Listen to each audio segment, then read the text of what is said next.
Ok. On était tout en bas de ça. Non. Voilà. On est au deuxième paragraphe. Kacher Tavin d'Ivrei Chochma. Donc, le sujet, on a vu que c'est par le Zerhout des femmes tzidkaniot. Donc, la Gemara dans le traité Sota, Yudalef Amoudbet, par le mérite des femmes tzidkaniot de cette génération, les enfants d'Israël sont sortis d'Égypte. Pourquoi? Parce qu'elles étaient mishtokekot meod et baalehem. Elles attendaient ardemment leur mari et elles s'accouplaient. Donc, ben amishpataim, hors des limites. Et donc, la corporalité, quelque part, s'annulait par rapport à la tsura, par rapport à la forme, et donc, la matérialité étant secondaire, il ne pouvait pas être asservi, quelque part, puisque l'asservissement, c'est le fait qu'on rentre on est soumis à comment de diktat de la matérialité. Or là, justement, que quelque part, elle sortait des limites. La matérialité, c'est les limites. Elle sortait des limites. Et c'est grâce à cette sortie des limites que, en vérité, ces dimensions de liberté. Elle-même, la femme, elle était dans une dimension de liberté, de sortir des convenances, quelque part. Kacher Tavin, d'Ivrei Chochma, c'est très important parce que nous, on est dans une génération, peut-être ça a toujours été comme ça, mais on peut le constater, où on est extrêmement esclave des convenances. Dans n'importe quel milieu, on est dans les codes et les codes. Et quelque part, on a vu ça, nous, dans le Tiferet Israël, que ce monde, le monde Olamazé, et on ne peut pas être dans ce monde sans rentrer dans des codes, bien évidemment. Si tu ne rentres pas dans des codes, même les marginaux, ils ont des codes des marginaux. Par exemple, évidemment, ils te mettent des bouilles d'oreilles et des tatouages comme ça. Sinon, tu n'es pas un marginal. Hein. Et tu manges, évidemment, tu manges bio, que sais-je, voilà. C'est des codes du marginal, voilà. Mais c'est des codes. Et ici, ces femmes-là, quelque part, elles sortaient des limites pour pouvoir vivre leur vie à elles. Parce que si on reste toujours dans les codes, on ne vit pas sa vie. On est absent de son propre désir, de sa propre réalité personnelle. Voilà. Kacher Tavin, d'Ivrei Chochma, si tu veux comprendre les paroles de la connaissance, Tavin, Kama Gedolim d'Ivrei Chachamim. C'est bon, Rabbi Issaï, on est tous sur le même passage? Voilà, tu pourras comprendre combien grandioses sont les paroles de nos maîtres. Veu sod nistar sheyem beshem ish yud obeisha e. C'est ce secret intime que dans le nom de l'homme, il y a la lettre yud et dans la femme, la lettre e. Obe itrabrut yeshkan shem yudke. Quand ils s'unissent, il a le nom Yudke, un des noms de Dieu. Voilà, au misé tiré, j'ai encore un texte là. Une seconde, je te montre.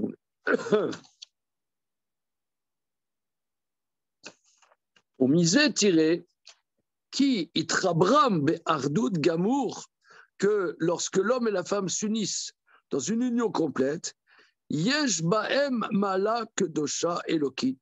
Il y a un niveau de sainteté divine.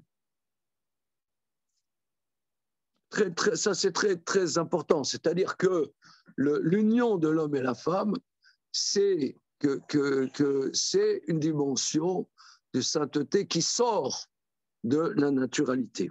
Bien que l'esprit basique pourra dire, bon, mais c'est les primates supérieurs, ça couple aussi. Donc, finalement, quelle est la différence entre un homme et une femme qui s'accouple et des primates? C'est ce que presque toute l'humanité pense. Mais dans notre tradition, c'est pas comme ça. Que c'est pas seulement qui s'accouplent, c'est qu'ils vivent, qu'ils partagent quelque chose. Il y a une sainteté divine.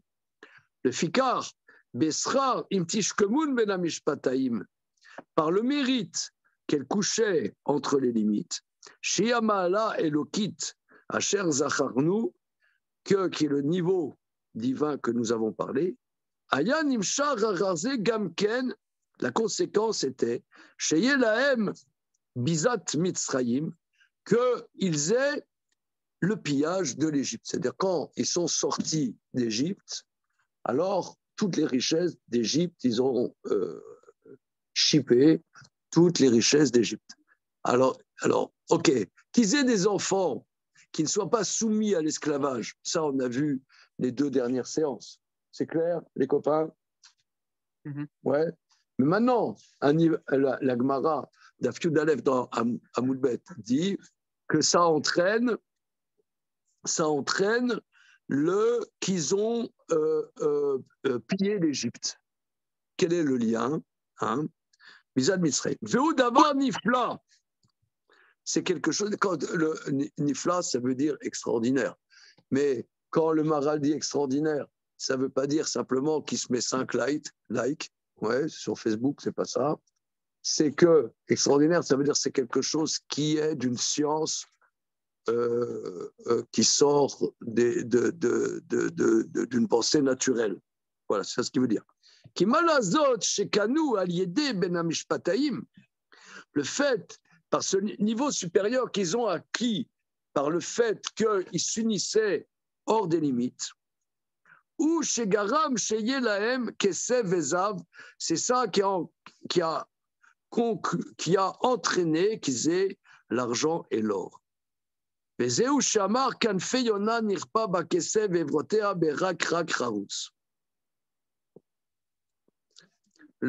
ça ce que le verset de Tehillim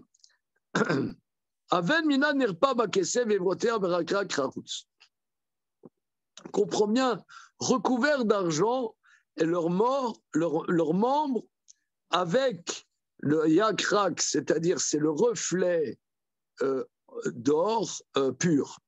Kaliede ardut azivug, shumala elokit kemo shidbaer, imacher akese verzav, kemo shimacher akanaf arar ayona. Alors regardez là, on va essayer d'entendre ce qu'il dit. Par l'union du couple, qui est un niveau divin, comme on a dit, ça a comme conséquence que l'argent et l'or soient attirés comme l'aile est attirée après la colombe. C'est-à-dire, la colombe, eh ben, elle a une aile. L'aile, c'est le déploiement de la colombe. Eh ben, le déploiement de la sainteté, c'est le fric. C'est ça, c'est quelque chose là qui est. C'est que c'est faisable au niveau spécial. Voilà. Un peu d'économie, un peu de science éco. Comment vient le fric? Il y a une petite touche spéciale. Comment vient le fric? Par la sainteté de l'union du couple. Toujours la tête avant. J'arrive, je me dis que je suis à peu près normal quand j'arrive. Et dès que ça commence à. C'est pour ça qu'on est là. C'est pas une métaphore de la richesse. La richesse, c'est pas forcément de la monétaire. Sauf ton respect. Voilà. Je n'ai pas l'habitude de dire des gros mots. Mais là, c'est mal barré. Là, non. Le fric, l'argent, l'or, c'est l'argent et l'or. L'argent qu'ils ont ramassé d'Égypte. Voilà, c'était l'argent, c'était l'or. À moins de dire qu'il avait un niveau spécial. Mais ça, c'est très, très important. C'est-à-dire que la richesse,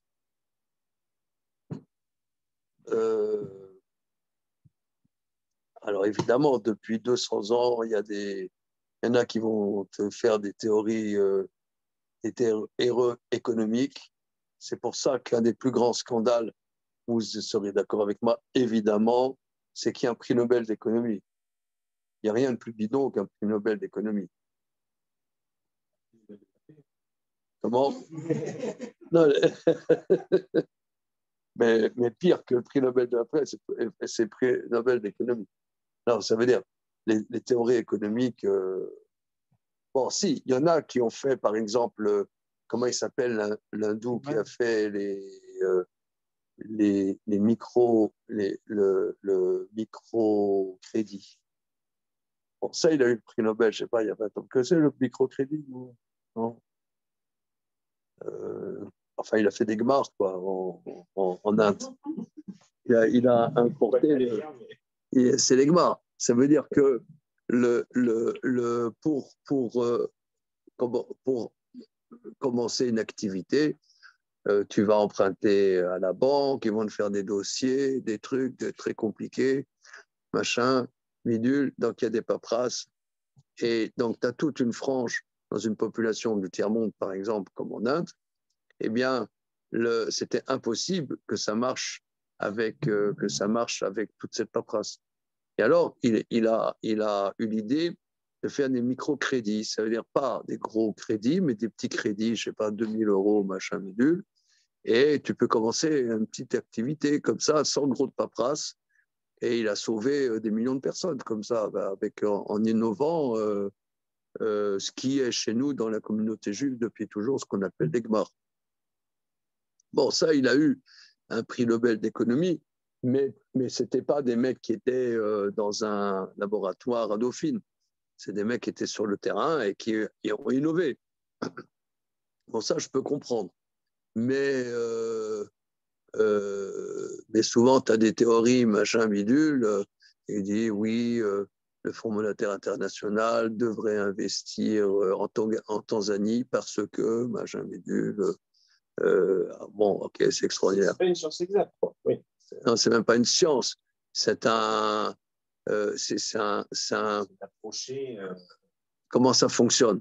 Alors ici, il nous dit comment les richesses extraordinaires leur sont venues à la sortie d'Égypte, c'est par l'unité des Zivouk. Ça, c'est très, très intéressant.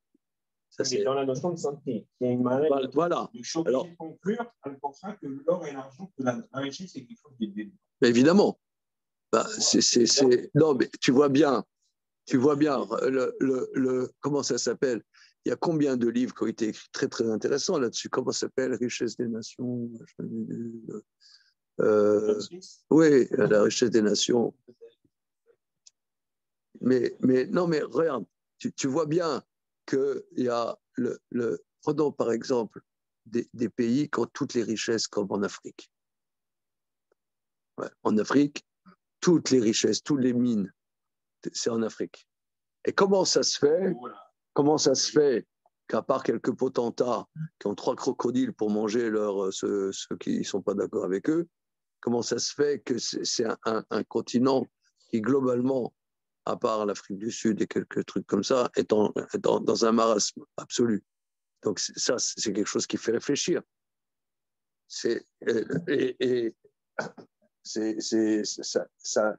Dans notre tradition, la richesse est liée à la sainteté.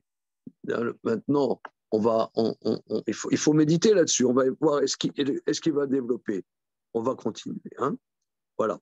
Il dit, donc, je reprends cette phrase très importante. Qui a lié Ardut Azivug Shomala Elokit, par l'unité du couple qui est à un niveau supérieur, Imacher à Kesev Azav, ça entraîne l'argent et l'or, comme l'aile est attirée par la colombe. C'est-à-dire, c'est le prolongement. Le Fikar Rama, c'est pour ça le verset dit, Kanfe Yona, Kara Yona, Hashem Ardut. On appelle la colombe, parce que la colombe, c'est, on sait, le colombin et la colombine. C'est-à-dire, pourquoi la colombe? Parce qu'on sait que ce sont des oiseaux qui sont fidèles, pour des raisons que j'ignore. En tout cas, c'est une espèce d'oiseau que le colombin, il est toujours avec sa colombine. Voilà. Veyesh bemidrash shirachirim, ki ayona, achar shemet echad min hazivug, lo yitraber hasheni lezug acher. La colombe, quand un des deux du couple meurt, il ne s'unit à aucun autre. Le car karam Yona, c'est pour ça qu'on l'appelle Yona. Chez Zivug, chez la messe Zivug Gamour, c'est une union complète. Et cette colombe est recouverte d'argent et d'or. Qui parce que les deux ailes sont le prolongement du corps pour faire un corps.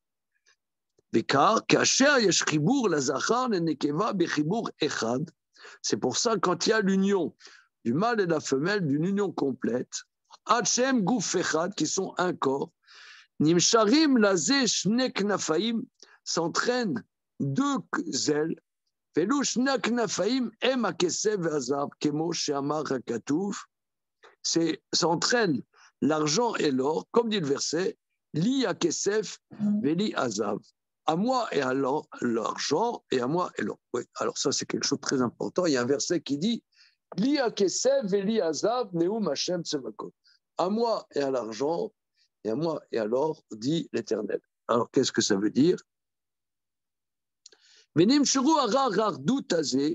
Et cet argent et d'or sont entraînés par cette union. Tavarze divrei chokhma, c'est des choses d'une grande connaissance. Avenze etem meod. Alors, comprends ça très bien. Alors, on n'a rien compris. Il faut, chaque fois, il faut méditer. Un peu délire. Alors, une seconde. Essayons de réfléchir à ça.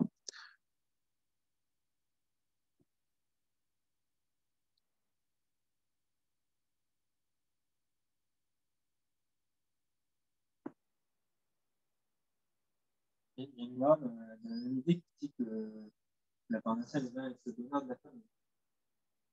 Oui, c'est juste. C'est juste on voit ça dans plusieurs endroits dans le chasse. C'est juste.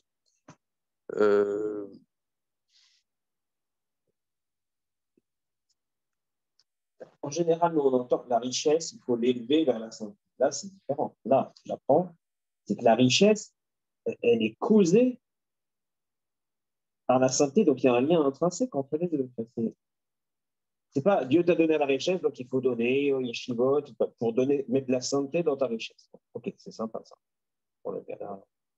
Là, ce qui a marqué, on dirait que l'essence de la richesse, alors c'est confirmé par le verset l'essence de la richesse, elle est liée à la santé. La santé, non, mais regarde, on peut comprendre que, regarde, par exemple, l'argent, il faut gérer l'argent. Tu peux avoir de la richesse, mais si je sais pas moi, je sais pas, 100 000 euros là, tout de suite, ouais, et tu vas au casino et tu dilapides tes 100 000 euros. Tu peux l'avoir. 100 000 euros, tu auras gardé 3 heures, 100 000 euros. L'argent, c'est quand même. Il faut gérer l'argent, il faut une pensée.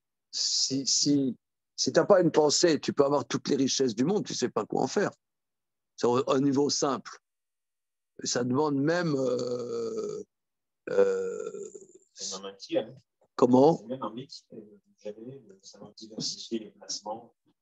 Bon, ça c'est, je parle des choses compliquées, mais disons, l'argent, ça se gère. Il faut réfléchir. Qu'est-ce que tu vas faire? Qu'est-ce que tu vas mettre de côté? Qu'est-ce que tu vas mettre de côté? Il faut faire attention à plein de choses dans l'argent. Tu reçois ta feuille d'impôt. Ils peuvent t'arnaquer des trucs, je sais pas, tiens, il y a 2 000 euros, je sais pas pourquoi ils me demandent 2 000 euros, les mecs. Il faut. Surtout le 19 mars, il a bien. Non, non, mais regarde, je sais pas, moi je parle d'expérience. Tu regardes ta facture du portable, ta mère, il y a 25 euros, qu'est-ce que c'est ça? Bon, tu vas dire, je m'en fous. Ok, mais si tu t'en fous de ça, t'en fous d'autre chose, t'en fous d'autre chose. Peut-être savoir aussi que tu t'en fous aussi de ton quotidien. C'est-à-dire, l'argent, c'est important, le fric, c'est pas moi. Mais de là à dire qu'il y a une dimension de sainteté. Comment? Mais de là à dire. Oui, oui, c'est quelqu'un qui est concentré en lui-même. C'est quelqu'un, il est dispersé. C'est quelqu'un, il est dispersé. Bon, il peut avoir par hasard plein de fric, mais il, d'abord, je sais pas, s'il est dispersé, toi, par exemple, aujourd'hui, les gens, ils divorcent, il faut qu'ils payent une rente à sa première ex, à sa deuxième ex, à sa troisième ex, comme les Amerlocs. Bah, j'imagine. À moins qu'il la tue,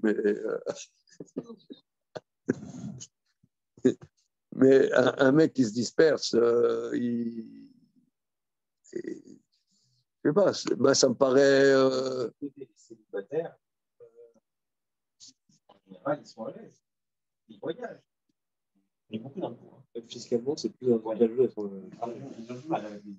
Je crois qu'il y a la femme de Jeff Bezos qui a divorcé, enfin, qu'ils ont divorcé, et je crois qu'elle est devenue la femme la plus riche du monde par ce divorce. Ouais. Bah, elle était déjà pas mal avant le divorce. Oui, Hein, elle était pas mal. Et donc, ça l'a bien.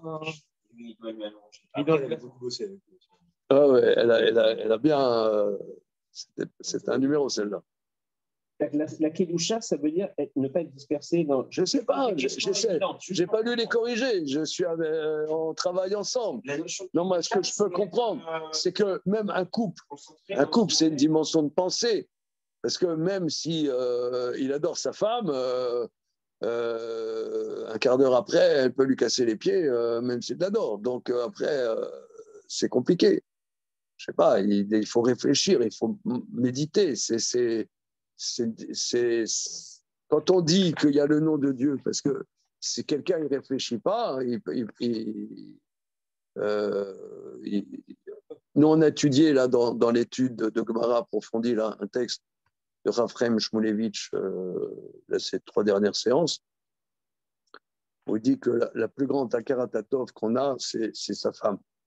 Mais la plupart des gens, ils ne voient pas ça comme ça. Ils voient, bon, ils ont vécu 10 ans ensemble.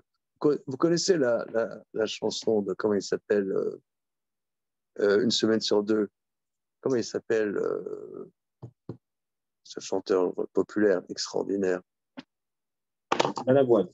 Mais non, d'aujourd'hui. Une seconde. Une seconde, là, les zoomers.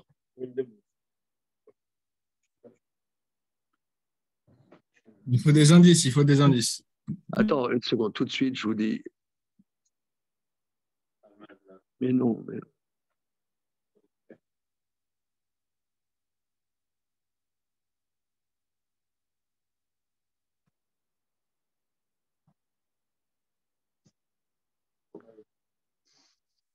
Attends une seconde.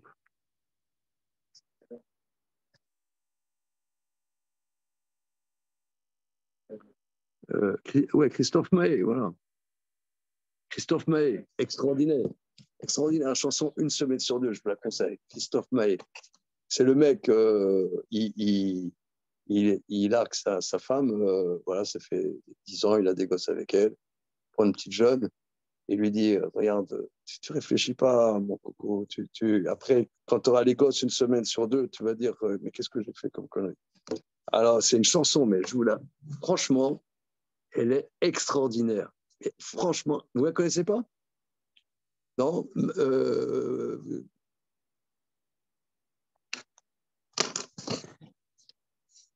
Bon, ce n'est pas le cœur du sujet, mais si, c'est le sujet, parce qu'elle est très, très bonne. Mais alors, le truc,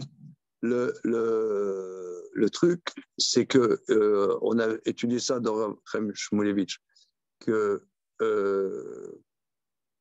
quelqu'un, souvent, la Gemara, elle dit que le plus grand Akaratatov qu'on a, c'est avec son épouse. Et souvent, il y a quelqu'un, il va dire, oui, bon, maintenant, elle m'énerve, machin, d'accord, mais elle t'a apporté. Elle t'a apporté. Qu'est-ce que toi, tu t'abstrais de ce qu'elle t'a apporté? C'est comme les parents. Ouais, bon, mes vieux, machin, mais ils t'ont apporté, ils t'ont donné la vie, ouais. On s'abstrait. Mais ça, c'est de la réflexion, c'est pas instinctif. Il faut réfléchir. Donc, il y a une sainteté. Moi, ce que j'entends au niveau simple, c'est que ça demande une pensée extrêmement profonde de le zivouk. C'est pas simplement comme ça, voilà. Comme dit le poète Bekbédé, le prophète Bekbédé, il dit l'amour dure 3 ans. Tu connais ça? Ouais. Moi, je trouve ça extraordinaire. Tu as vu le film L'amour dure 3 ans? Non, mais j'ai vu un papier scientifique qui confirme que les hormones qu'on produit, ça a 3 ans. Les hormones qu'on produit quand on est amoureux, c'est au bout de 3 ans, c'est fini normalement. Voilà. D'accord. Donc le grand scientifique Bekbédé a prouvé qu'amour dure 3 ans. Mais ça, ça veut dire, ça c'est instinctif. C'est instinctif. Mais si tu veux construire un zivouk, il faut un renouveau, il faut réfléchir, il faut méditer, et ça c'est de la pensée. C'est comme ça que je comprends que ça, c'est que Kedushat HaZivouk. C'est comment? J'ai dit, il faut déménager tous les 3 ans. c'est ça ce que Kedushat HaZivouk. Ça veut dire que, mais il me semble que la relation au fric est aussi quelque chose qui est lié à la pensée. C'est pas. C'est. Comment le propos a dit le minimum de Zivouk, c'est une grande santé, et l'argent, c'est la santé. Et que pourquoi toutes les richesses, quand ils sont sortis d'Égypte, toutes les richesses de l'Égypte ont été captées, raptées par les enfants d'Israël, eh bien, la Gemara dans Masechet Sota nous dit, c'est la Gemara, elle dit que les femmes qui désiraient leur mari ardemment, eh bien, c'est ça entraîné la Bizat Mitzrayim. Le captage de toutes les richesses d'Égypte, d'or et d'argent, est venu comme la colombe, le verset dit, a des ailes recouvertes d'argent et d'or. Ça veut dire la colombe qui représente l'union du couple, eh bien, les 2 ailes, c'est l'argent et c'est l'or.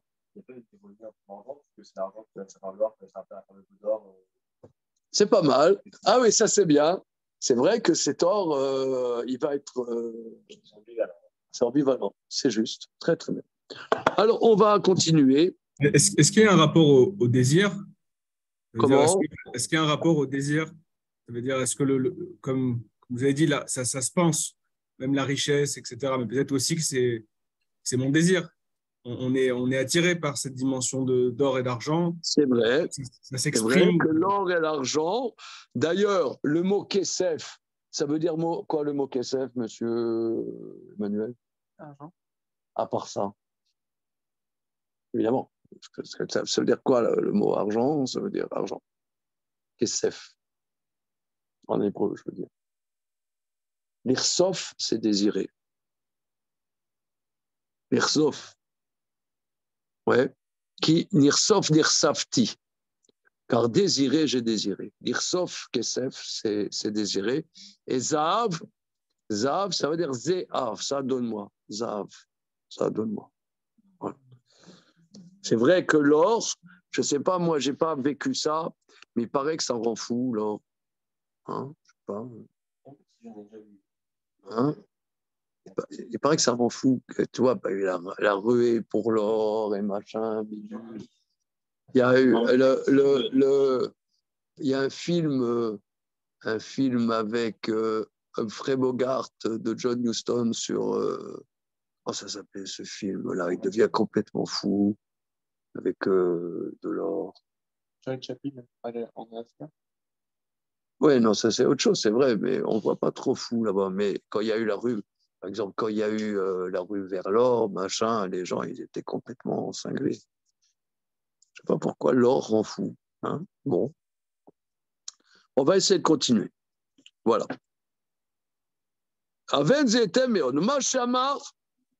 Alors, est-ce qu'on dit, donc là, on est la 7e ligne, la colonne de gauche de Kouf Samer Gimel. Oma Shamar, ce que la Gemara dit, Shayu Molidot Taratapouar, qu'elles accouchaient sous les pommiers. En soi, c'est why not? Hein? Elles accouchaient sous les pommiers. Comme dit le Passouk, Taratapouar Orartir. Voilà. Voilà. Alors, et d'ailleurs, c'est pour ça qu'on fait la charosette avec des pommes râpées, nous. La charosette, bon, vous ne faites pas, nous on fait la charosette avec des. Vous n'avez pas.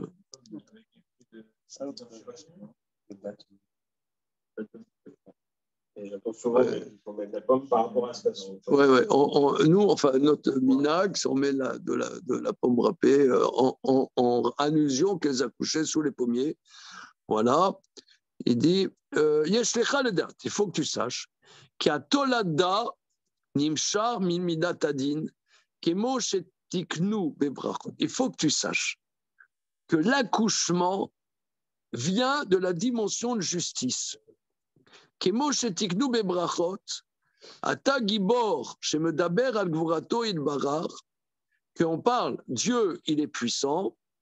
Umatir asurim vesomer noflim, umatir asurim zeu shepotear levlad sheyotse lavirola. Dans la deuxième bénédiction du Shmoneh Esrei, on te atagibor leolam Hashem remetimata. Voilà. Matir asurim vesomer noflim. Matir asurim, il ouvre les portes des prisonniers. C'est quoi les prisonniers? C'est le fœtus. Et c'est dans la deuxième bénédiction qu'on dit Atagibor, c'est la dimension de la puissance de Dieu. Chez Potéar, les Vlad, il ouvre au bébé, chez Yotse la Virola. Le Fikar Amrou, Shayou Yoldot Taratapouar, chez Yeshlo Rear Nichban Meod Kedirtiv, Kera Rassade Asher Berecho Hashem. Et le champ des pommiers a une odeur très, très magnifique. Comme dit le verset, comme le champ que Dieu a béni, nos maîtres disent, Zéou Sadeh Shel Tapurim, c'est un verger de pommiers. Varea Mityares El Midatadin. Or, l'odeur, la bonne odeur, l'odeur est liée à la dimension de Midatadin, de justice. Kedirtiv, Yassimu Ketora Beapecha. Il mettra l'encens dans ta colère. Quand il y a la colère, il faut mettre l'encens parce que l'encens est lié à la dimension de justice. Alors pour ça, moi je crois que c'est du Coréen du Nord. Hein. Là, là. Ouais. Attends, ça va venir, ça va venir. Klal Adavar, principe général. Ramzou Bazé, Shaita Leda Shelaem Bemidat Tadin. Amitia Chesed Lazé, que là, nos maîtres nous disent que l'accouchement venait de la dimension de justice qui est appelée sous le pommier.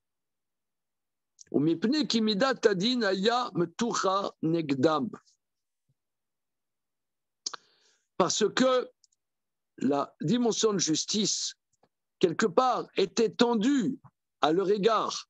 Pourquoi il y avait les persécutions Il y avait les persécutions, et quelque part, on a vu au début du livre Gevurot Hashem que cet asservissement en Égypte venait d'une justice. C'est-à-dire que ce n'était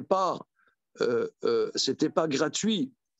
C'est que Abraham avait des dimensions qui n'étaient pas parfaites, et pour parfaire la descendance d'Abraham, il fallait ces souffrances qui, quelque part, raffinent la descendance d'Abraham pour être apte à sortir d'Égypte. Donc il y avait quelque part une accusation, le cas Rayum mitkashrim, mais midazot de Gamré. C'est pour ça il fallait une justification absolue par rapport à cette accusation. Shayou Yodot Taratatapuar, elles accouchaient sous le pommier. Vous, Itkashrut, Vachibour, Bemida, Ateora, les Gamré, parce qu'elles étaient dans une dimension de pureté complète qui, quelque part, justifiait cet accouchement. Oui, alors ça, on a vu plus haut que quelque part, il y avait une réparation de la faute d'Adam et Ève. Par le fait, on a vu que Yocheved, quand elle a accouché, quand elle a mis au monde Moshe, elle n'a pas eu les souffrances. On a vu ça plus haut. Et c'est dans la même Gemara qui dit que les femmes vertueuses n'étaient pas dans l'édit de la faute d'Adam. Donc ici aussi, il y a une accusation, mais par cette sainteté du Zivoug, eh bien, l'accouchement était justifié au niveau de la Midatadim. Comme on voit dans la Mishnah du 2e chapitre de Shabbat, par 3 fautes, la femme, elle meurt au moment de l'accouchement. Parce que l'accouchement, il y a un jugement. De la même manière, la Gemara dit qu'à la résurrection des morts, il y a un jugement, à l'accouchement, il y a un jugement. Et là, il y a une dimension de jugement, et par ces saintetés du Zivoug, elles accouchent, aussi, il ne le dit pas, mais quand Yitzhak Avinu dit « Regarde, l'odeur de mon fils, c'est comme l'odeur d'un champ que Dieu a béni, c'est le champ de pommier », les Chachamim disent aussi « c'est le jardin d'Éden ».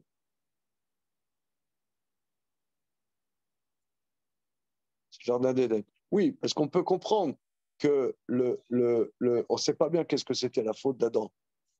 Mais il y a quelque part, c'est le fait de s'être détourné de cette proximité avec Dieu. C'est rentré dans la matérialité quelque part. Donc là, dans ce zivoug qui n'était pas de l'ordre de l'animalité, donc l'accouchement lui-même a cette dimension du jardin d'Éden. Maintenant, en quoi l'odeur du pommier, c'est une dimension là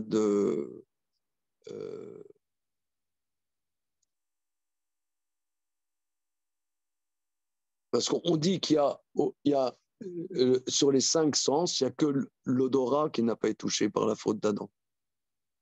Ah bon, on sait ça, hein, on a lu ça dans la paracha de la semaine du Rabbi Lubavitch, mais à part ça, vous avez déjà entendu ça, non?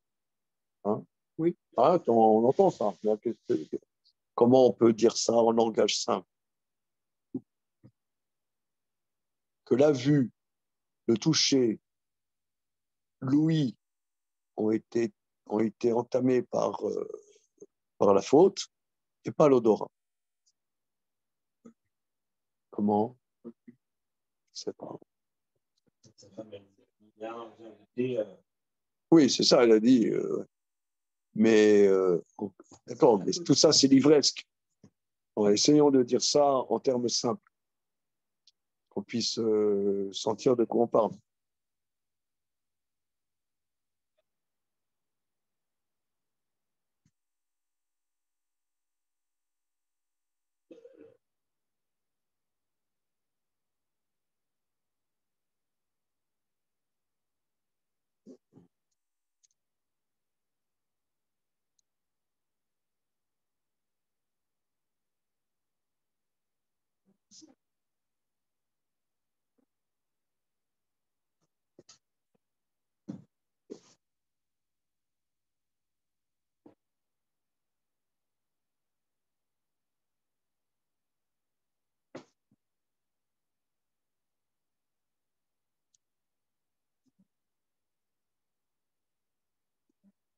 en quoi l'odeur, on dit, c'est la dimension de Midat Hadin.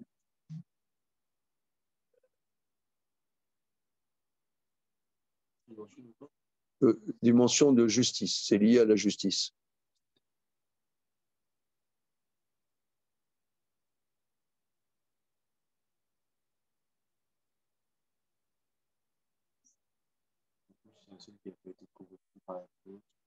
D'accord, oui, mais ça c'est l'ivresse qu'il faut essayer de dire les choses simples, qu'on ait une expérience de ça. Que ce soit pas... Que... Ouais. Ous? Non, c'est lié, ça exprime.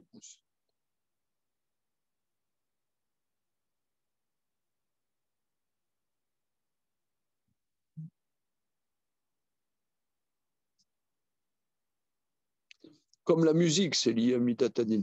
Moi, ce que j'entends, c'est que la musique, si tu veux, soit c'est harmonieux, soit c'est pas harmonieux. C'est la fausse note. Voilà, c'est la fausse note. L'odeur, c'est pareil. L'odeur, c'est aussi quelque chose qui est harmonieux.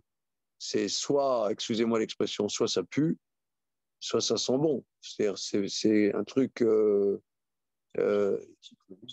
comment? C'est plus subjectif que la musique. Après, la musique, c'est très subjectif. Oui, il y a pas des grandes règles mathématiques derrière la musique. Plus facilement que devant. La musique, il y a des structures musicales. Nonobstant les rappeurs. Est-ce que le rap, c'est de la musique ou non? On vote. Comment? À ma droite, de la musique, messieurs. C'est le rap, c'est de la musique. Comment? Quoi? Est-ce que tu peux dire à un artiste qui n'est pas artiste? Je n'ai pas dit que ce n'est pas de l'art. Non, j'ai pas dit. Ah, poésie. Oui, d'accord. Est-ce que c'est de la musique? Je n'ai pas dit que ce n'est pas de l'art. Il y a de l'art. Mais est-ce que c'est de la musique? Est-ce que la percussion, c'est de la musique? C'est percussion. On va faire des gens qui font les sons de rap, l'arrière-fond. Différencie rap et slam, oui, pour ça. Slam, ça rend pareil. Personnellement, il y a des instruments.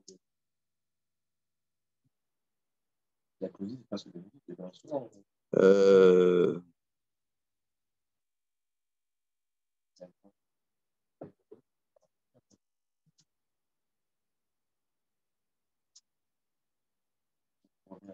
Non, mais la musique, dans la musique, il y a une dimension d'harmonie. Alors, c'est vrai que les grands musiciens font des dissonances. Mais la dissonance fait partie de l'harmonie globale. Non, mais même sans rien expliquer, tu t'en rends compte. Tu vois, par exemple, tu écoutes, je sais pas, du Bach ou du Beethoven, tu as des dissonances qui sont voulues, des grosses dissonances.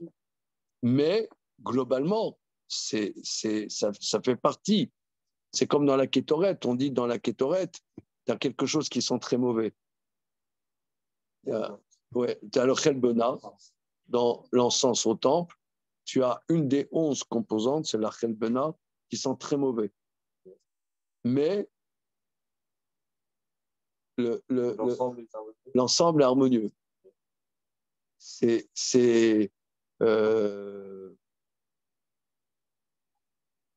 D'ailleurs, autrefois, à l'époque, je sais pas, de Louis XIV, etc., les femmes qui allaient à la cour, elles se faisaient des faux, comment? Des faux grains de beauté pour mettre en relief au contraire leur beauté. Quelque chose. C'était un truc pour dire leur statut. Ah oui? Des mouches, ça s'appelle. Voilà, c'est pas des mouches. Des mouches. Je crois que c'était pour dire, je sais pas, si c'est des célibataires. Ah ouais? D'accord. Mais moi, j'avais compris, mais tu as l'air mieux renseigné que moi, comme d'habitude. Hein. Mais que moi, je serais que c'était que, si tu veux, un visage, s'il est complètement symétrique qu'il n'est pas beau. Il faut une asymétrie pour que ça soit beau. Pour qu'il y ait une harmonie, il faut quelque chose qui soit disharmonique. Comment?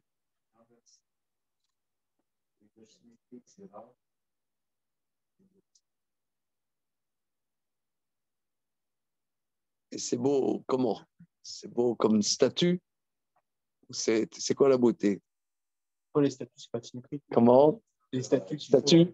c'est pas symétrique. C'est pas symétrique. Hein? Ils font sur des modèles humains, en général. Voilà. Donc, là, c'est une chose importante. C'est Midatadine, tu vois. Le Midatadine, c'est la perfection. Voilà. Midatadine, il y a une perfection. Mais la perfection, elle est dans... comment elle marche, la perfection? Alors là, il y a une perfection. Là, et l'odeur, alors moi, je ne sais pas exactement, mais je sais que, par exemple, quand à côté de chez moi, il y a un fleuriste, quand je vais acheter des fleurs pour Shabbat, moi, je refuse d'acheter des fleurs qui ne sentent pas. Les fleurs qui ne sentent pas, je pense que ça assourd de vendre.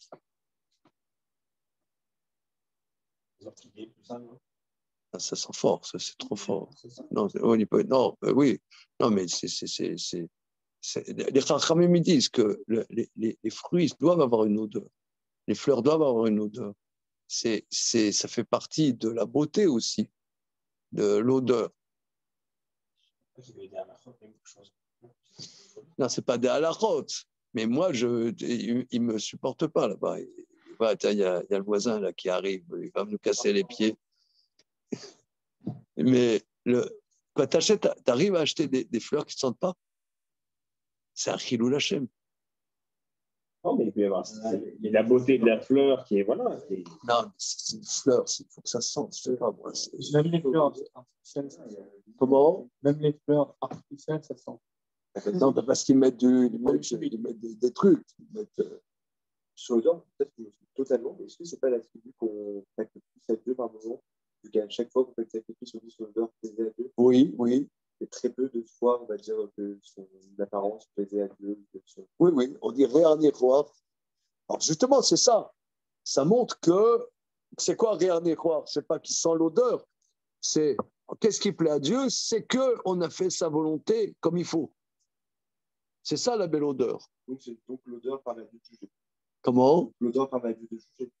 Donc la notion de justice. Ouais, mais c'est loin de notre expérience, tu vois. Oui, bien sûr. Moi, j'aime bien quand ça parle de notre existence. Qui apporte mais sans déchet. C'est quelque chose qui est agréable. Rien à digérer, à trier. Ah, c'est bien ça.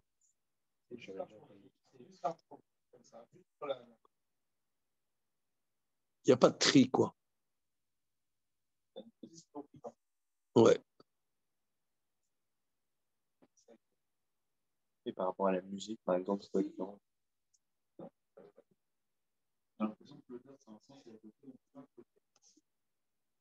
On peut pas? Pourquoi? Tu vois, je sais pas, moi, les Chachamim me disent que on n'a pas le droit de sentir volontairement l'odeur du parfum d'une femme, qui n'est pas sa femme. Parce que ça attire. Elle est claire dans les yeux, elle est claire dans l'oreille parce qu'il y a le ouais. Elle est claire dans le toucher, dans le goût, quelque chose. Ouais. L'oreille, c'est. Dans le nez. C'est un truc. Il était à Marrakech, c'est comme ça. L'odeur, lui, c'est pas. L'odeur, c'est par. Il n'y a pas une avéra flagrante avec l'odeur. Si, tu peux. Par exemple, l'odeur des encens d'Avodazara, c'est interdit. À Pessar, l'odeur des petits pains chauds, tu vois, tu passes là dans la rue, tu sens l'odeur des boulangeries. Ça va, ouais, à Pessar. Ils n'ont pas senti dans le danger, ça? Ouais. C'est rigolo, hein.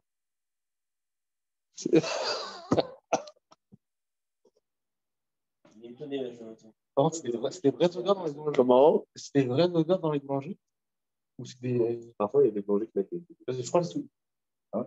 Non, mais attends, il y a des boulangeries, tu sens les viennoiseries.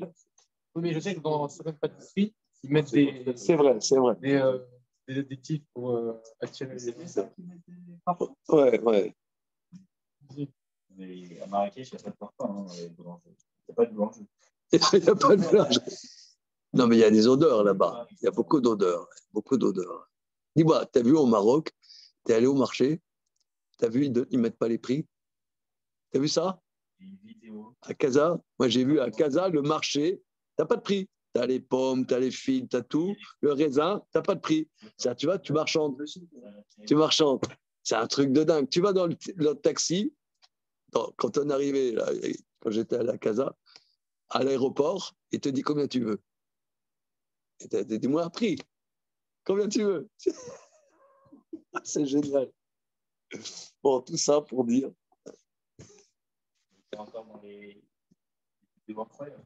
Il est en train de peser le pouce. Ça devant là, avec des graines comme ça, il pèse, il fait le poids à côté. C'est des scènes que vous n'avez jamais vues. Il t'en a quoi? Ah oui, évidemment. Ah bah oui, évidemment. Ils n'ont pas bougé. Il y a 100, 200 ans, ils ont des stocks. On a des stocks. Ils n'ont même pas de téléphone, ils n'ont rien. C'est vraiment annoncé.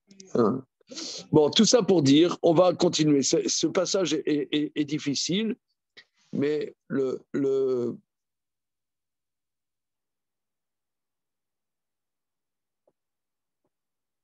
en tout cas, une chose est, c'est que, ce qui veut dire, c'est que là, il y a une réparation de la faute. Il y a une réparation de la faute, c'est ça, cette odeur du tapouar, c'est ce jardin d'Éden où, quelque part, le zivoug était d'une sainteté qui a fait que la sortie d'Égypte était justifiée. Jusque-là, elle était en ballottage, mais cet accouchement est justifié et cette naissance est justifiée. Le Fikar, Amar Shakadosh Baruch Hu Mevi Mishemenaker, c'est ce que nos maîtres disent, que Dieu amène un animal qui menaker ou mechaper, qui vient nettoyer le fœtus. Qui a dabek bemidazot ou taor mesoulak mikol tinofet kimo shiadoua les maskil, parce que cet enfant est détaché de toute saleté, comme ça il le dit le Maharal ailleurs, que la dimension de saleté, c'est la dimension de la matérialité. L'enfant qui est beau, qui est propre, la dimension là de dégager de toute la bassesse de la matérialité. Car car l'odeur, la bonne odeur et la saleté sont deux et opposés. Le fikar akol nimsham isé, tout vient de là. Shakadosh Baruch Hu mevi meshemenaker et tatinok ve unemar ashaya kan koam salek et tatinofet. Il enlève tout la dépréciation, la saleté. Kol davar zoama comme la sage-femme qui remballe le bébé.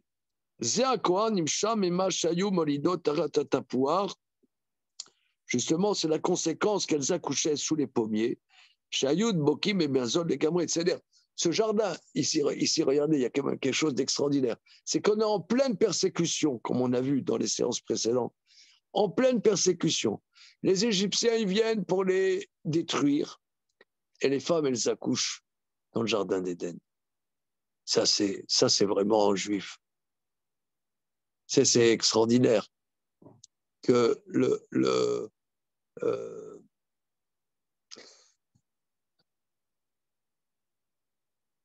les choses ne sont pas. Vous savez, il y a avec mon épouse, on travaille beaucoup sur cette histoire-là de la deuxième génération après la Shoah. Mon épouse a écrit un livre là-dessus. Bon, et on discute beaucoup de ça. Mais il y en a, par exemple, qui sont des rescapés de la Shoah. Toute leur vie, c'est le fait qu'ils sont rescapés de la Shoah. D'accord, bon, d'accord. Bon, il y en a des célèbres, il y en a des moins célèbres. Mais, comment dire, il y en a qui ont vécu des oppressions et qui n'ont pas été victimes. Ils n'ont pas été victimes. Ils ont subi des choses, mais ils n'ont pas été victimes. Ça dépend. Ma belle-mère, elle disait qu'elle n'a pas vécu le pire. Elle était à Auschwitz, mais elle a dit qu'elle n'a pas vécu le pire. Mais bon, mais ici, prenons cette Gemara, on voit, on est en pleine période de persécution. Les maris sont en travaux forcés, les femmes, presque au péril de leur vie, elles vont retrouver leur mari, ils s'accoupent dans des endroits qui sont hors circuit et mettent au monde des enfants dans un jardin qui sent bon comme le jardin d'Éden. C'est quand même incroyable. Ça veut dire le désir, le partage, quelque part, peut faire que même si on est dans des persécutions, on n'est pas victime de ces persécutions, on peut être dans un jardin d'Éden. Ça, moi, je l'entends. Je vous l'ai dit peut-être que je vous ai dit peut-être là, il y a une ou deux séances. Les personnes qui ont vécu la Seconde Guerre mondiale, qui ont vécu des choses difficiles à la Seconde Guerre mondiale, et ils ont reçu et reçoivent, pour ceux qui sont encore vivants, des compensations des Allemands. On a parlé de ça, hein. On a parlé de ça dans les séances. Alors, j'ai dit ça l'autre jour, non? Je n'ai pas parlé de ça. Ça ne me rappelle pas. D'accord. C'est trop bon. Ouais. Alors, ma mère, qui est décédée il y a 3 ans, ces dernières années, elle était dans un EHPAD. Et c'était ce qu'on appelle un enfant caché, ma mère. Alors, elle recevait tous les ans un papier d'un organisme allemand où elle recevait tous les mois quelque chose des Allemands. Bon. Alors, il fallait un tampon de l'EHPAD, comme quoi elle vivait toujours, parce que c'est tant qu'elle vivait. Bien. Alors, j'ai raconté ça l'autre jour. Ouais, j'ai déjà raconté. Bon. Alors, donc, les 2 dernières années de sa vie, elle était dans cet EHPAD. Et alors, moi, je prenais le papier, j'allais voir le directeur ou la sous-directrice, je ne sais pas quoi, pour qu'il signe.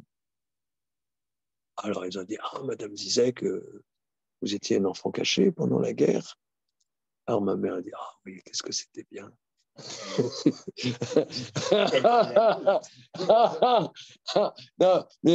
non, ça veut dire, ça dépend comment tu vis la chose. Tu vois, il y en a, évidemment, ils ont vécu des choses horribles. Bon, ma maman, Hachem, elle n'a pas vécu des choses horribles. Mais c'est pas ce qu'on attend, tu vois. Ils sont en danger de mort, mais elle était une petite adolescente. Et elle n'a pas. Ouais. Elle a vécu ça. Elle a dit, ah, c'était formidable. On était avec mes cousins et tout ça, avec mes tontons, mes tatas. Ça avait été, ils se cachaient. Mais elle kiffait avec ses cousins et ses cousines, tu vois. Non, mais c'est un truc. Voilà, exactement, ça dépend. Bon, alors évidemment, tu as des gens, ils ont vécu, c'était un enfer. Mais il n'y a rien qui est objectif, tu vois. Ça dépend, qu'est-ce que tu investis, qu'est-ce que tu vis. Maintenant, il y en a, et, comme disait ma belle-mère, elle n'a pas vécu le pire. Mais il y en a qui ont vécu le pire. Donc, on ne peut pas comparer une histoire avec une autre histoire. Mais, mais là, si on écoute un peu ce que cette Gemara nous dit, ils sont en pleine persécution, elles accouchent dans le bonheur. C'est spécial quand même. C'est un truc. Mais ça, c'est aussi, moi je trouve, c'est aussi très, très, très, très juif. Ça veut dire, on n'est pas victime, quoi. On peut avoir vécu des choses. On n'est pas forcément victime. Ça dépend ce qu'on vit, hein. On ne peut pas généraliser. Mais continuons. Au Mazmin lahem shnei gulim. Dieu lui présente deux pains ronds. Pirouche, zé. Qui a kadosh baruch hu, mevarer mezonam ativim, adsheu ayu mezonotam nirshav kemo advaj vashemen. Dieu bénissait leur nourriture naturelle jusqu'à ce que leur nourriture soit considérée comme du miel et de l'huile. Velu shne dvarim advash shomoil lagouf vashemel anefesh. Alors regardez, ces deux choses, c'est des nourritures très particulières, le miel et l'huile. Ça, c'est pour les Tunisiens. Alors, les deux choses. Le miel, c'est bon pour le corps, et l'huile pour l'âme. Pourquoi? Shashemen markim, parce que l'huile rend chacham. Je ne sais pas, l'huile, c'est l'huile d'olive. On a vu ça dans notre étude aujourd'hui à 13h, que quand on parle d'huile dans la Torah, c'est l'huile d'olive. Vous ne connaissez pas l'huile. Comment? L'huile de tournesol. L'huile de tournesol, c'est récent, ça.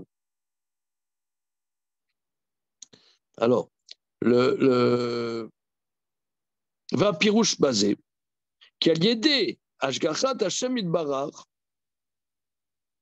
par la providence divine, Naseh Mezonot Shelahem,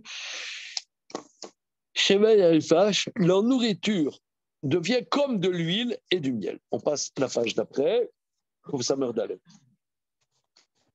Demandez le programme. Comme ça meurt d'Alep, distribue au prochain, au voisin.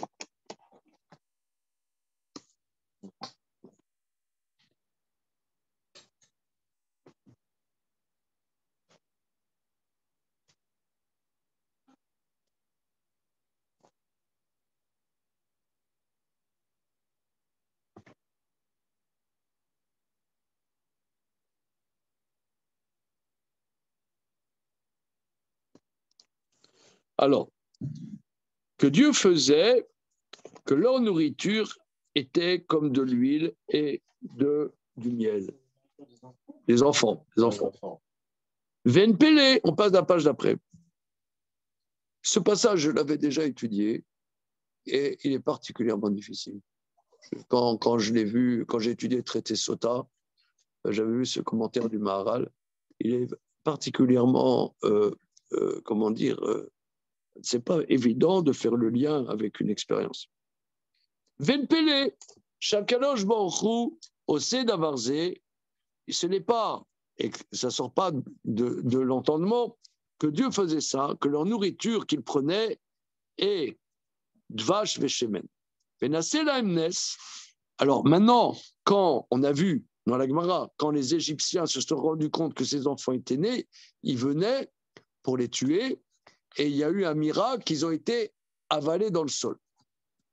Un miracle s'est fait.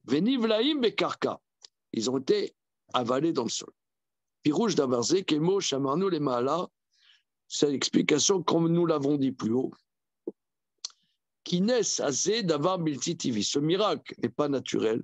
Chez l'Oanyou Nimsem Begilouy, Ad Shaya Lahem Atmana Bekisouy. Qu'ils ne se trouvaient pas dévoilés, mais qu'ils étaient recouverts. Az Loanyou Yochim la Rogotam. Alors, les Égyptiens ne pouvaient pas les tuer. Kien Arigad Mitzraim et Israël Bemikre. Car le fait que les Égyptiens les tuent n'était pas accidentel. Avar Davarze Gamken Benyam Bilti TV, quelque chose qui sort de l'ordinaire. Fait Kivan Shaya Lahem Gam Nes Bilti TV, chez Nivlou Bekarka, Lo Ayu Yacholim Lasot Lahem Davar. Ils ne pouvaient rien leur faire. Et Davka Bekarka, qu'est-ce que ça veut dire qu'ils étaient avalés dans le sol? Qui Adam Betrilat Briato Nivra Minadaba.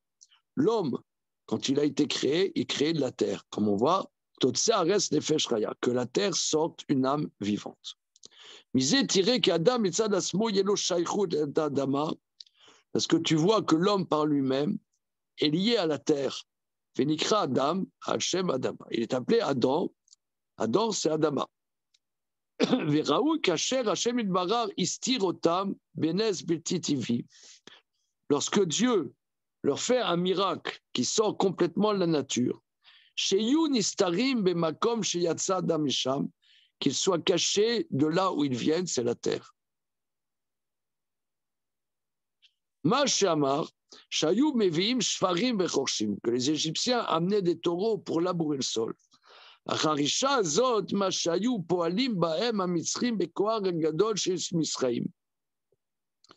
que les Égyptiens voulaient les broyer avec une force terrible, comme des bœufs qui labourent le sol.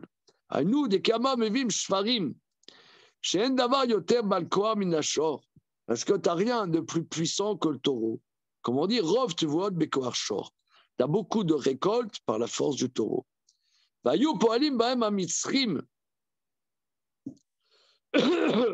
Parce que c'est ce que les Égyptiens agissaient sur Israël. La soupe goufam vegioam baaretz les gamrés, de les piler dans le sol. Az nitalu yoter veyoter et la yesod shalem shuadama. Et au contraire, ils ont trouvé une élévation par rapport à leur origine. Kol davar sheba la yesod shemimeno lukar az mimeno bebatspetz mimeno gadel veolé. C'est très difficile. D'accord. En labourant le sol, les Égyptiens ont fait rapprocher les enfants d'Israël de leur yesod. Et en les rapprochant de leur yesod, ils ressortaient au contraire de ce yesod. C'est ce qu'il dit, regarde. Kol davar sheba la yesod shemimeno lukar az mimeno bebabetz mimeno gadel veolé. Tu comprends ça? S'approchant du yesod, on trouve un épanouissement. Non, c'est pas ça du tout qu'il dit. Non, au contraire, il jaillit au contraire. Il grandit. Le Fikarama, qui van shayu olchim miyad amou, quand les Égyptiens partaient, tout de suite ils jaillissaient. Vekol inyan azé ou inyan bilti tivi. Tout ce qu'on parle, c'est quelque chose qui n'est pas naturel, ou davar nivdal qui sort du naturel. Voilà.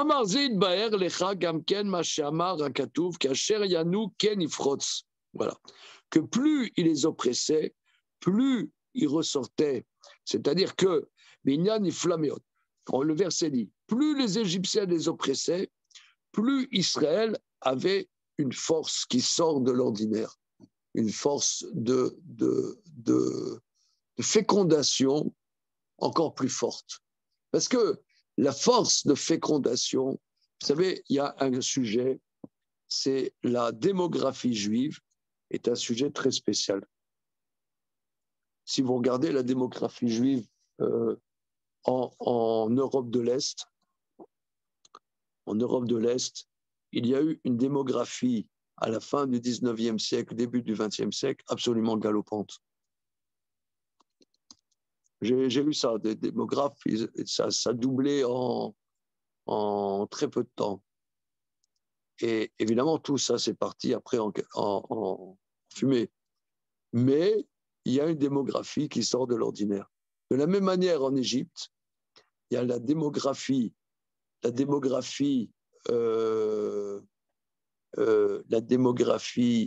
en Égypte, comme on dit, elles accouchaient 6 d'un seul coup. Et il y en a même qui disaient 60 d'un seul coup. Hein. On a vu ça au début du Gvurot Hashem. Pourquoi? Parce que la fécondité, ce n'est pas quelque chose de naturel. C'est une force de vie. Or, la vie, c'est une énergie. Tout ce qui est de l'ordre de l'énergie, ce n'est pas du matériel. C'est quelque chose qui vient d'Hachem. Tu vois, par exemple, en Eretz, tu as des familles, par exemple, par exemple, nous ici en France, bon, une famille de 10 gosses, une famille juive de 10 gosses, ça n'en a pas énormément. Bon. Mais tu vas à Bnei Brak ou à Jérusalem, des familles de 15 gosses, 16 gosses, 17 gosses, c'est pas rare. Et c'est pas que c'est des ploucs, c'est pas qu'ils savent pas que la contraception, ça n'existe pas. C'est une énergie. Or, l'énergie, elle n'est pas matérielle. L'adversité exacerbe une énergie qui n'est pas naturelle.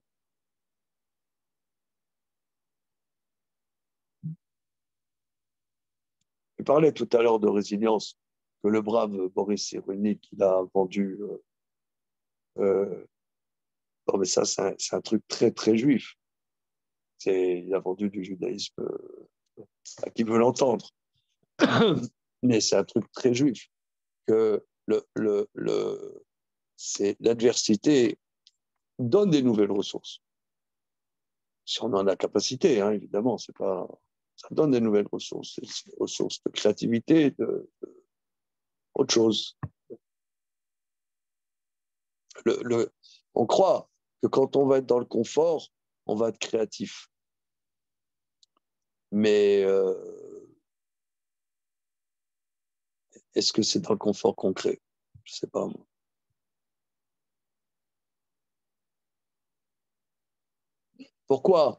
Pourquoi les Suisses, ils n'ont pas 15 prix Nobel tous les ans? Je vais là-bas pour le travail, je suis pas dans le tramway. C'est curieux. Ah, la Suisse, c'est la patrie du chocolat au lait. Hein?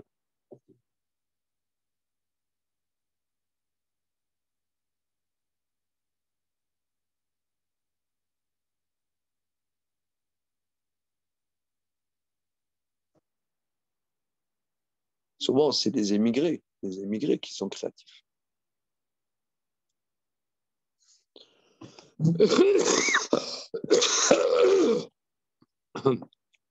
Mais là, il y a une ironie. En voulant les broyer, les Égyptiens les ramenaient vers leur émission. C'est le verset. Oui, mais là, c'est plus Médouillac, comme c'est l'histoire de la métaphore de labourer, donc ils veulent les broyer. C'est ça. Rob te voit de Mekoarchom, le verset dit. Il y a beaucoup de récoltes. Plus tu laboures le terrain, plus le terrain il est enrichi, il est fertile, il est travaillé, il est aéré, etc. Et plus il donne. Alors que c'est une répétition. C'est vrai, il a déjà dit, il aurait répété. Oui, je ne sais pas, il avait une crise d'Alzheimer, je ne sais pas, il a déjà dit. Oui, il reste longtemps que ça, c'est pour ça. Oui, il y a une page. Alors. וכל העניין הוא עניין אלוקי בלתי טבעי, אבל הוא דבר נפלא. במאמר זה יתבהר לך גם כן מה שאמר הכתוב. Maintenant, on comprend ce que dit le verset. כאשר יענו כן יפרוץ בעניין נפלא מאוד. שכאשר נולדו, quand ils naissaient, היו באים להורגם. Les Égyptiens venaient les tuer.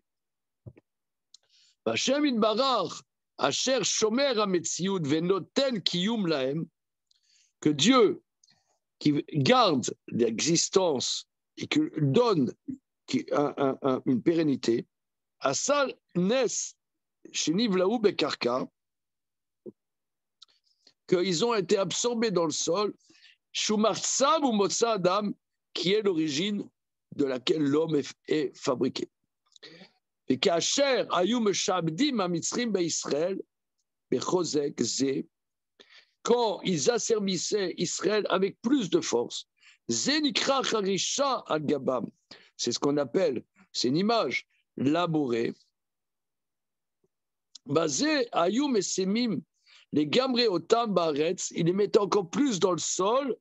Az Ayu Chosrim El Yetzol Shelahem, donc ils revenaient à leur point central, à leur élément premier, et de là ils jaillissaient. Alors cette idée, je ne la comprends pas. En quoi, qu'est-ce que ça veut dire? Qu'ils revenaient à leur yesod. Comment dire, pourquoi ça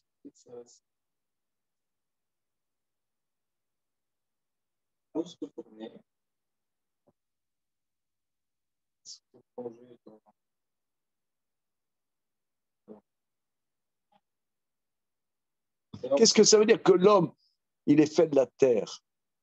On a vu ça, nous, quand on a étudié le Netiva Nava, un passage qu'on a fait ensemble, l'humus, voilà, que on a, dans le monde commence, hein, j'ai développé dans le monde commence, que, si tu veux, nous, on est... Qu'est-ce que ça veut dire que l'homme est créé à partir de la terre? Tu vois, par exemple, nous, on a tous une définition, une image, une étiquette, comme on a dit tout à l'heure, un code. Ouais. Moi, je suis rabbin, toi, tu es j'ai bien compris qu'est-ce que tu fais. Ingénieur. toi, tu es médecin, toi, tu es informaticien, monsieur, dans la recherche de toi-même. Monsieur opticien, n'est-ce pas? En études. Voilà. Alors, et j'en passe. Voilà. Donc, chacun, on a une définition, etc. Mais je dirais, l'homme, il est mina adama. L'homme, il est mina adama, ça veut dire que dans l'épreuve, la adama, comme tu viens de le dire, Emmanuel, il y a une minute, la terre, c'est l'humus. L'humus, c'est à différencier, c'est fertile, c'est la terre fertile. Ouais, voilà, la terre, pas le humus, la terre fertile. Mais quand on dit que l'homme, il est fait de terre, c'est vrai qu'il est fait de terre, tu es de terre, tu reviendras à la terre. Mais ça veut dire que lorsque quelqu'un il vit des épreuves, il perd ses définitions. Je discute beaucoup, justement, excusez-moi, avec mon épouse qui travaille beaucoup sur. Elle m'a parlé qu'elle avait son grand-père, le père de son père, qui venait de Slovaquie, qui est allé en Hongrie, et il est devenu en Hongrie, avant la Seconde Guerre mondiale, très riche, dans une bourgade qui s'appelle Szeged, là-bas à 100 km de Budapest. Il est devenu très riche dans les années 35, 36, machin, devenu très riche. Ensuite, lui et sa femme, il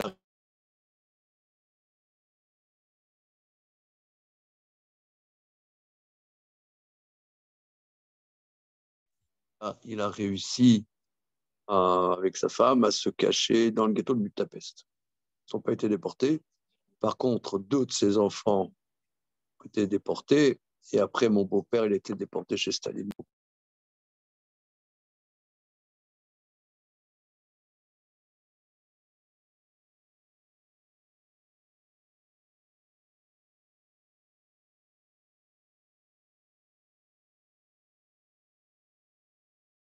On ne vous entend plus. Hein.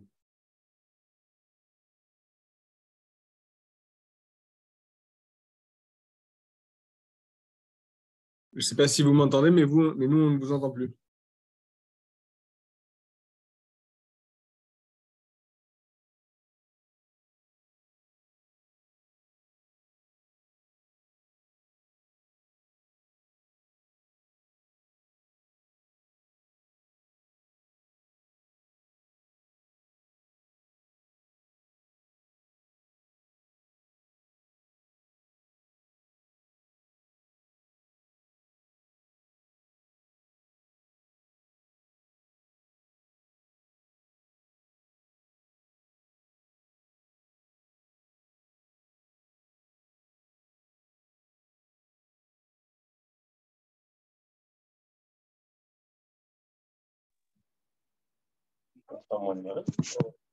Ça va, les copains? Vous m'entendez là, Antoine?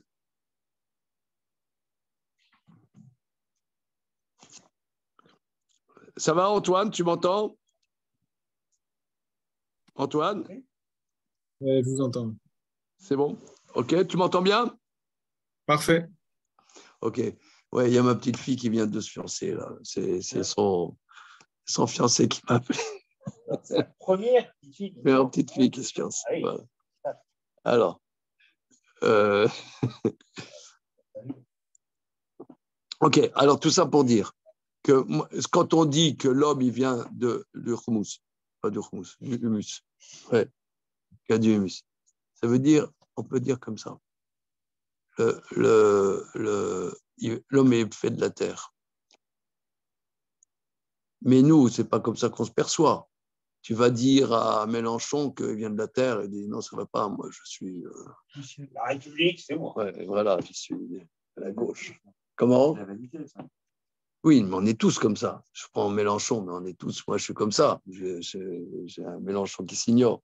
Alors, ça veut dire, on est tous, monsieur le docteur Serrero. Ça rappelle toujours qu'on fait partie de la nature, qu'on fait partie de. Non, mais c'est plus. C'est plus. Non, ce que j'étais là avant le téléphone, j'étais en train de vous dire que mon beau-père, son père, donc là, il était riche, c'était un notable important de sa vie. Ok. Les Allemands sont venus, machin, il a tout perdu. Il a perdu 2 fils d'un Shoah. Son troisième, il ne savait pas où est-ce qu'il était. En réalité, il était en Russie. Ok. Ensuite, son fils est revenu, machin. Les communistes, ils ont pris le pouvoir en Hongrie vers 1948 environ. Et après la guerre, il avait refait une fortune. Les communistes ont tout pris, comme il était riche, ils l'ont foutu en prison. Mais à la limite, c'est ça qui donne une énergie. C'est que toi, tu es riche, tu es défini, je suis un notable, tu vois. C'est quand il dit que ces épreuves ont ramené l'enfant à son élément premier, qui est la terre, l'homme qui vient de la terre, comme ça, j'entends l'homme qui vient de la terre, ça veut dire que il revient à son élément véritable, que nous, on est fait de terre, on est en vérité. Quand toi, tu dis, oui, mais tout ça, c'est de l'orgueil. Mais on est tous orgueilleux. C'est-à-dire, sauf un clochard, même un clochard, il est orgueilleux. Donc, on est tous orgueilleux. Notre perception que nous, on est fait de terre, c'est quand Dieu a fait un cadeau à ses enfants qui sont nés, qu'ils ont été rentrés dans le sol, ils sont revenus à cette dimension. Et c'est ça qui leur a donné leur énergie. Parce que quand toi, il y a un écrivain, Robert Musil, qui est dans les années 30, il avait écrit un livre qui s'appelle L'homme sans qualité. Mais nous, on a tous une qualité, on défend tous quelque chose. On défend, je ne sais pas, moi, mon métier, c'est de défendre la Torah, il faut que tout le monde étudie la Torah. C'est comme ça que le peuple juif va s'en sortir, évidemment. Ça, c'est un slogan, si tu veux. C'est une petite case. Ou un autre, il va dire autre chose. Il faut tous faire notre alia, machin, que c'est. On a tous nos slogans, nos trucs, nos machins. Mais lorsque ces enfants qui sont nés dans l'adversité, qui ont été labourés à fond par les Égyptiens, eh bien là, ils reprennent leur élément premier qui sont faits de la terre. Et c'est de là qu'ils tirent leur énergie vitale qui n'est pas limitée par les limites que l'orgueil humain se positionne. Comme ça, j'entends ce qu'il dit le Maharal. C'est de là que me va cette Yotzim. C'est là qu'ils tirent leur énergie. Hein? Et souvent, c'est ça, l'énergie, le génie juif, il vient parce qu'on est ballotté de là, ballotté de là, ballotté de là, ballotté de là. Et quelque part, tu es disponible pour quelque chose. Disponible pour chercher, pour inventer, pour je sais pas quoi. Donc, comme ça, je l'entends. Veillez, les dates. Il faut que tu saches. Qui cause nimchar, tout ça, l'origine de tout ça, mipneze shamarnu les malas, vient de ce qu'on a dit plus haut. Shayeladim noldu aliede teshukat aisha les malas, que les enfants ont été conçus et sont nés par le désir ardent de la femme à son mari, Vayu Bale Mala Nivdelet, qui était un niveau supérieur. Au Béachar, Shayu Bale Mala Nivdelet, par le fait qu'ils avaient un niveau supérieur. Ayu Mitalim Al Yesodam, donc ils s'élevaient au-dessus de leur élément premier qui est la terre, qui, Ageshami Menna Mitalim, ce qui est matériel ne s'élève pas. Mais la reine Neymar Bekatouv, c'est pour ça le verset dit Totse Ares Nefesh Chaya, que la terre fasse sortir une âme vivante. Chez Zéou Neymar à la Chayut, ça c'est dit sur la vitalité, pas sur la matérialité. Le Fikar, Elou Ayou Bale Chomer Loyou, s'ils étaient matériels, ils ne pourraient pas s'élever de leur élément premier. Davarze Inyan Amok, ça c'est quelque chose de très profond. Vavineu, qui est Charles Ver Bektav Rak Achacham Yavim Medatu. Par écrit, je ne peux pas vraiment expliquer que le Chacham va comprendre par lui-même. Qui aime Dvarim Amukim Sitra Chochma, c'est des secrets de la Torah. Il me semble que c'est clair en vérité. Que quand il dit, vous voyez, il faut traduire, il faut essayer de traduire. Quand il dit qu'ils allaient à leur Yesod, c'est-à-dire que, moi comme ça je comprends que ces persécutions qui les broyaient, eh bien, ils sont arrivés à leur Yesod d'être simples, de la terre, d'être comme de la terre qui est rien. Mais la terre, c'est rien, c'est un potentiel. Tout vient de la terre, un potentiel. Et de ce potentiel, de leur potentiel, ces dimensions supérieures qui leur sont venues par leur conception, comme il a dit plus haut, a pu émerger et sortir d'Égypte. Voilà. C'est hyper contre-intuitif parce qu'en soi, en science, d'un point de vue évolutif, quand on est mis sous pression, quand on met une classe sous pression, elle va évoluer et elle va justement s'échapper de son fondement. Alors que là, quand on est mis sous pression, notre évolution, c'est de nous rapprocher de notre Yesod. Ouais.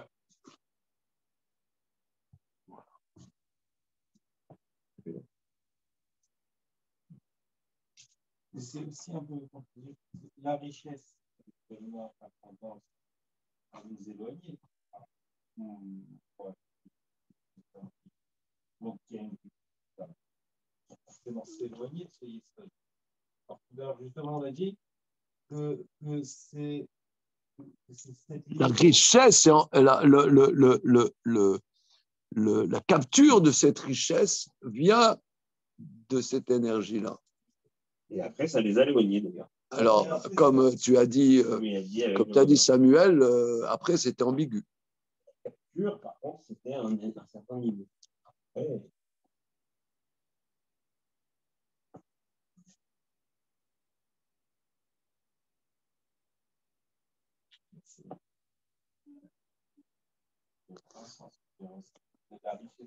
mais le Maral dit ailleurs, dans le Netzar Israël, dans la Gemara que tu as rapporté avant notre étude, qu'il y avait 3 Parnassim Tovim.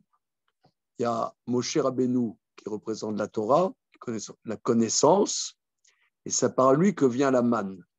Hein, il le développe là-bas, le Maral. Or, il y a quelque chose, moi, qui m'a beaucoup impressionné, c'est que Moshe Rabbeinu, c'est lui qui apportait finalement la nourriture au peuple juif. Or, lui, ce n'était pas un businessman, c'est un homme de connaissance.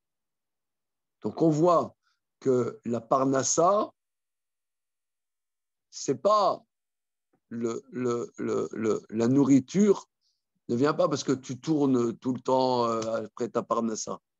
Lui, c'est la connaissance qui amène la nourriture au peuple juif, qui amène la bénédiction au peuple juif, parce que la nourriture, c'est une bénédiction. Donc,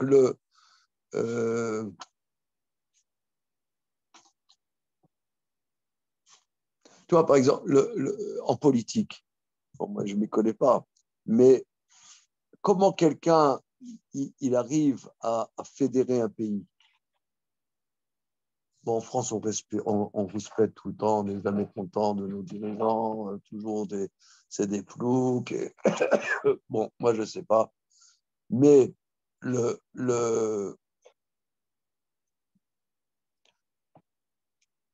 on voit que les grands dirigeants sur les générations, alors, je ne sais pas, Louis XIV, Napoléon, des gens comme ça, c'était des grands chachams.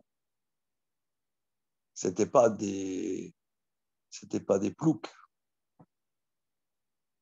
Moi, ça m'a toujours impressionné que et Louis XIV et Napoléon, ils ont créé, je sais pas, l'Académie française, ils ont créé, Napoléon, il a créé les grandes écoles, comment? Voilà, le code civil. Quand il a fait la guerre en Égypte, il a amené avec lui des savants et des trucs. Quelle idée! Non, mais c'était génial. Il va en Égypte faire la guerre, il amène avec lui des savants, des trucs. Et comment ce petit gars qui est né à Ajaccio, il a eu l'idée d'un truc pareil? C'est un truc de dingue. Autant pour les rois, on peut dire, ils sont éduqués. Ouais. Lui, non. Lui, c'était un génie. Même sur le judaïsme, il avait son mot à dire, puisque c'est lui qui a créé le consistoire, qu'on aime ou qu'on n'aime pas. Mais il avait une pensée, qu'est-ce que c'est les Juifs, qu'est-ce qu'on va faire pour les Juifs? C'est un truc de dingue. Mais qui amène, c'est une pensée. Bon, il y a quelqu'un que les gens, ils ont, je ne sais pas, quand on parle de lui, vous allez me sauter dessus, on va dire, surtout pas, Mitterrand. Non, lui, c'était le mec, il t'a créé l'Opéra Bastille, le truc du Louvre, machin, il avait une vision. Alors aujourd'hui, bon, des Mitterrand, machin, les gens, ils n'aiment pas. Mais c'est quelqu'un, un dirigeant dans un pays, il génère la richesse, elle vient d'une pensée, elle vient d'une connaissance. C'est ça. Quelqu'un comme Louis XIV, il était entouré de Racine, Corneille, machin, bidule. C'est des trucs de dingue. Lully. Ta, ta, ta, ta, ta, ta, ta, ta, ta, ta. Non mais c'est des trucs de dingue. C'est donc la parnassa, la richesse, elle vient d'une pensée. Elle vient pas comme ça simplement ouais, je suis un débrouillard. Bon, tu peux le faire, tu peux être débrouillard, tu peux venir comme ça. Tu peux être une petite star de l'high-tech, à 25 ans, tu es milliardaire. Ok, bon, ok. Et, quoi? Bankman-Fried. Voilà notre vedette. Ok. Là, c'est le retour au Yesod. Si je comprends bien. Là, c'est pas tellement le projet la française, c'est le lien avec le Yesod. Oui, mais oui. Voilà. Oui, si tu veux qu'ils sont arrivés au Yesod, mais qu'est-ce qui a fait qu'ils sortent de ce Yesod? C'est l'énergie qui venait de leur mère. Voilà. Qu'ils sortent de ce Yesod. Ce qu'ils auraient pu... Voilà. On reprend. On a discuté tout à l'heure avec Samuel sur ce concept de résilience. Mais qu'est-ce qui fait que quelqu'un, il est résilient ou bien il sombre finalement dans l'adversité? Parce que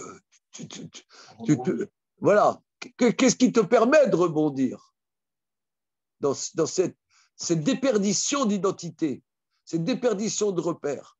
Qu'est-ce qui a fait que ça, c'est le désir des mères. Voilà, c'est ça ça, c'est un truc de dingue, qui n'est pas du matériel, qui n'est dans le désir des mères, c'est pas du matériel. Voilà, c'est ça. C'est ça qui fait qu'ils rebondissent de cette. il retourne à l'élément premier. Mais l'homme n'est pas que matière, il n'est pas que Afar, que Adama. Il n'est pas que Adama. On dit que Adam, il y a deux sens. Il y a Adama et Adamé Loka, je ressemblerai à Dieu. Les deux aspects. Adam, Adamé, je ressemblerai. Mais qu'est-ce qui a fait quelque part qu'ils n'ont pas sombré que dans le côté Adama? Ça, c'est la Teshuka. C'est ça ce qu'il dit. Parce qu'effectivement, on peut sombrer dans cette déperdition de tout repère, de toute valeur, de tout truc. Tu peux sombrer. C'est rien du tout. C'est rien du tout. Tu perds rien, tu perds tout. C'est un truc de dingue. Mon épouse, elle a trouvé récemment que son grand-père avait fait de la prison. Elle ne le savait pas.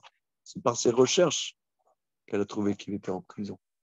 Et tu vois, ce mec, il a perdu tout avec les Allemands après la guerre.